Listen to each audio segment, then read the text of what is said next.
What's up guys, welcome back for another Yu-Gi-Oh! Pro Duel video. Witchcraft, new archetype has been revealed, I believe it was yesterday, so let's try them out.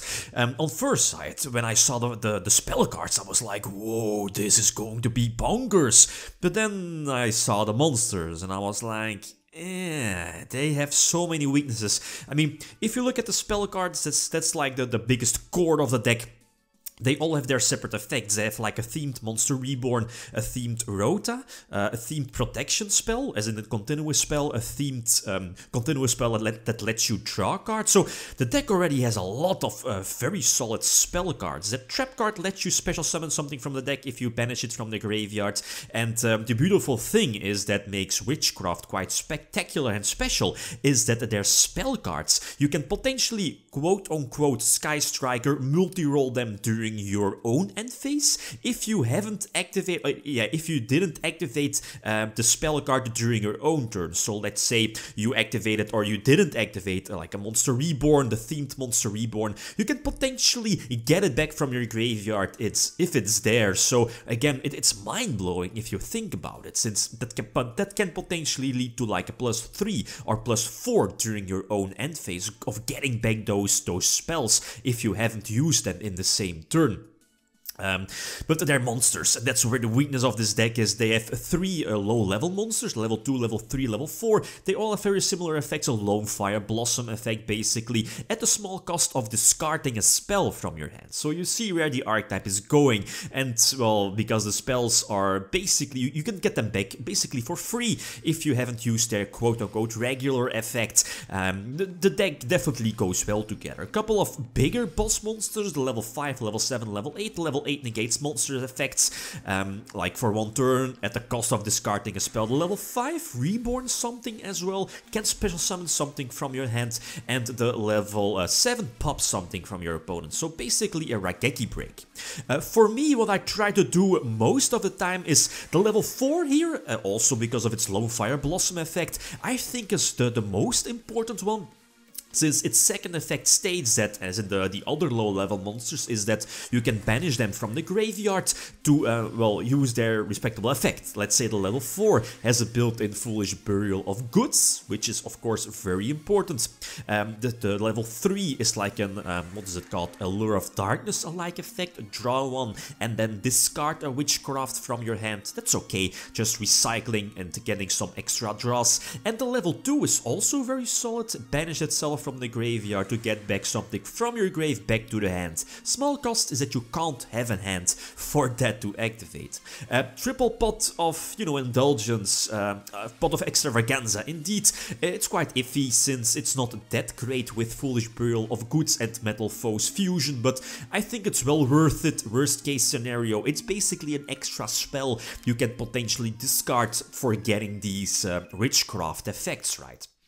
So again, my 2 go-to combos here, as you see here during the end phase, I haven't used these particular spells during this particular turn, so I can basically get them back for free. Again, mind-blowing if you think about it, but big weakness is that it asks time. Again, I mean, all this just needs so much time, and as you will see in a couple of moments, at least my desired / go-to field is eventually, well, going for, let's say, the level 8, you know, that negates monster effects, is one of those cards you want to get as fast as possible on the field, and the level 7. The level 7 can potentially pop 1 face-up card from your opponent, so basically interrupting your opponent's plays. Then again, and that's something that I haven't mentioned yet, is that these monster effects, most of these monsters all have quick effects. So that states, or that means, that you can use them during your opponent's turn. And you know, if an archetype is able to play during your opponent's turn, then there is something iffy. Then there is definitely potential, and there is. I mean, you have the potential to play during your opponent's turn, Lone Fire during your opponent's turn, at the small cost of, again, like always, discarding a spell. But still, you can pop or interrupt any of your opponent's plays, so that's quite strong. Here, of course, the game didn't give me the option to pop the Stelio, his horse, to, you know, prevent the, what is it called, the Zephyros, you know, which was the Falcon, I believe, from coming out of the deck. Otherwise, I would have already won the game, but okay, it's fine. That's, I guess, the small downside of playing on an automatic dueling system.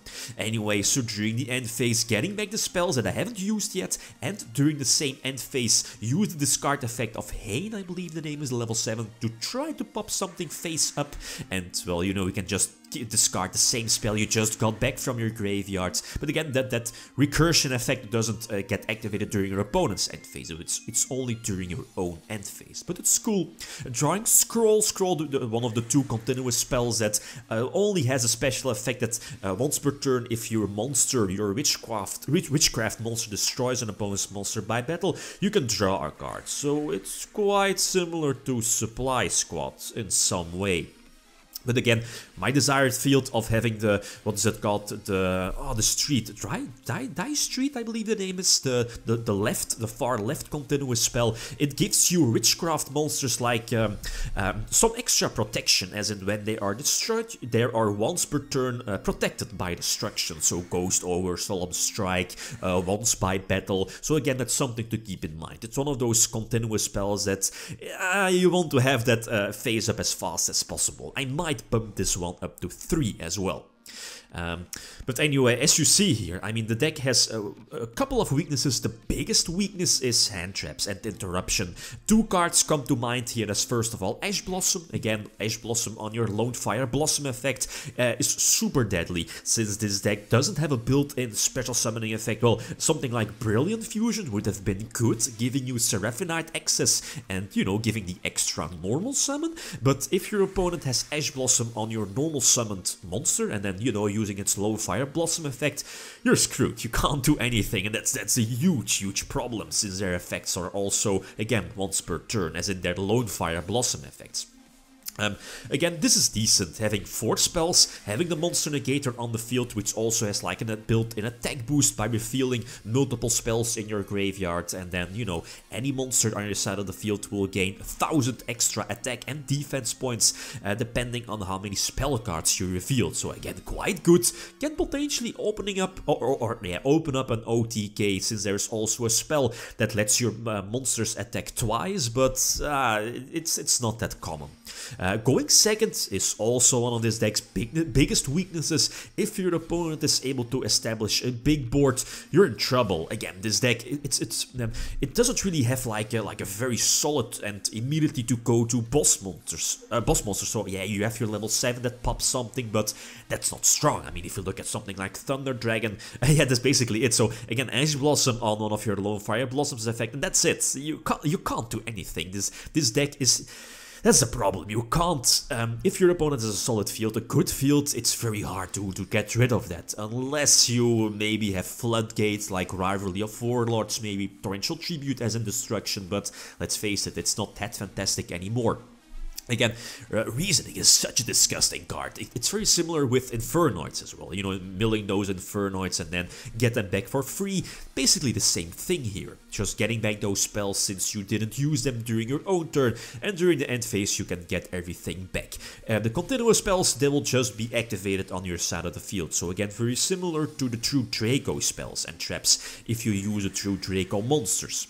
But again, you have the ability, the potential to play during your opponent's turn, so surprise them with the potential Hain, for example, level 7, to potentially destroy something on your opponent's side of the field. But again, having both the Magician's left hand, which is quite good, something that you definitely can't underestimate. Again, like negate one spell during each player's turn is again very strong, and it's searchable off of the, what is it called, the right continuous spell here. You know, when it's like discarded or sent to the graveyard, you can search one of your Magician's cards, if that makes sense. But yeah, getting those extra pluses again, like multi-roll / spellbook of judgment, right? I wasn't able to attack over the Thunder Dragon. Is it Colossus? Or Titan? No, it's Titan indeed. Okay, I had the extra attack boost, but it wasn't enough, right? Due to the 500 extra attack boost he got from the small Thunder Dragon. But still, doesn't really matter too much. This deck has the ability to play during your opponent's turn, negating monster effects here. I have the continuous spell, it protects by battle. Like one monster once per turn, but again, all monsters have that particular effect, or at least extra effect thanks to that continuous spell. Draw a card here thanks to scroll the most left continuous spell, potentially an extra spell to be revealed, again gaining more attack boost or a bigger attack boost here thanks to the level 8 Witchcraft monster, and again making sure that I you know, have like a low level monster on my side of the field during my opponent's turn, so again you can just use their effects during your opponent's turn as well. So the thing with this deck is there is potential. There is big potential for this deck because the spells, they have a themed Monster Reborn, themed Rota, etc, and they're built in multi-roll effect of getting them back during any end phase. It doesn't matter any end phase, well, your own end phase, but I want to say that it doesn't need to be sent to the graveyard during that specific end phase, and that's quite astonishing, that's quite crazy, but this is all kept in balance, I guess, because the big weaknesses. Weakness to Ash Blossom, Call by the Grave, for example, and of course you're super reliant on your normal summon. Other options, Summoner Monk is a big no-no. Okay, you have your spell to discard, but again, Ash Blossom, etc. Summoner Monk, nope. Spellbook Engine, nope, not good. You need your normal summon. Same for Alistair, the Invoked Engine. You need your normal summon for your your regular monsters, right? Your Witchcraft monsters, and there's no space, no place for the Spellbook Engine, depending on, of course, future support. I might add in Floodgates. I'm looking at the Rivalry of Warlords, Summon Limit maybe, but I mean, there are, in most situations, like going first or like later in the duel, you want to use multiple special summons and multiple Lone Fire Blossoms effect to thin your deck and set up your graveyard, right? So I'm not sure about summon limits. Secret Village might be a decent attack, but again, evenly matched is again also such a pain, right? Okay, guys, again, like always, feel free to leave feedback. Thanks so much again. Feel free to leave a comment or like if you enjoyed the video. Lithium signing out. Peace.